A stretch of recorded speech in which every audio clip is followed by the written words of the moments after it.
The idea for foamponics was inspired by NASA research to recycle astronaut shower water and soap into hydroponic grow systems and measure the effects on plants. Some time ago, I came up with my own experiment. I grew a green pepper plant off of the foam created by Palmolive dish soap as a growth medium. My results were surprisingly positive. The plant survived but was still stressed by the soap. This got me thinking, is it possible that there is a foaming agent from nature that's sustainably produced and won't harm plants or the people that eat them? I reasoned such foam would provide ample fresh air, moisture and nutrients in an automated home gardening system. So I designed another prototype system. I fired up the revised prototype. I planted 4 Cherokee Purple heirloom tomatoes. There was a learning curve at first, but as the tomatoes recovered from their transplants, they looked good. I was always looking for a new formula to try as the experiment was ongoing. One of the natural extracts stressed the plants after a formula change.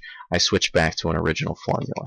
They began to recover. More research, more formulas. I created a weird pink foam slime that looked like it came from the set of Ghostbusters 2.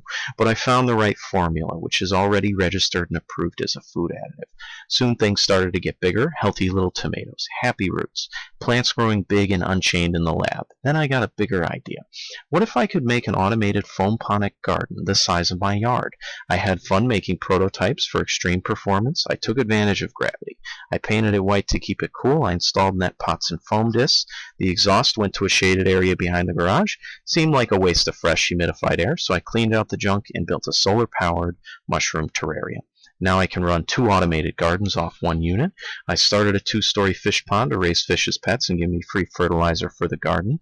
Meanwhile, the transplants were looking great. Tomatoes, lettuce, purple basil, jalapenos. We were hit by a massive flood, and if I had a normal garden, it could have been totally wiped out. It was time to move the first tomatoes outside with everything else, because sunshine is cheap, and they did well.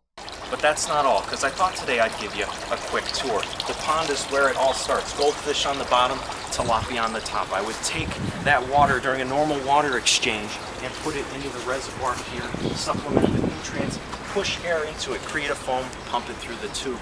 You can see here the original prototypes are still doing well. From there, lettuce, tomatoes, purple basil, jalapenos. You can see here there's a Cherokee purple tomato I planted in the ground at the same time as those in the experiment. Also, more lettuce, more plants, one of the hottest peppers in the world.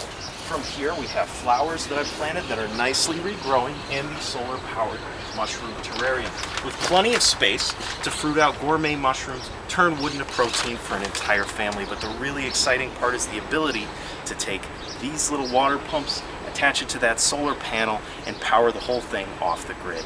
Thank you so much for watching.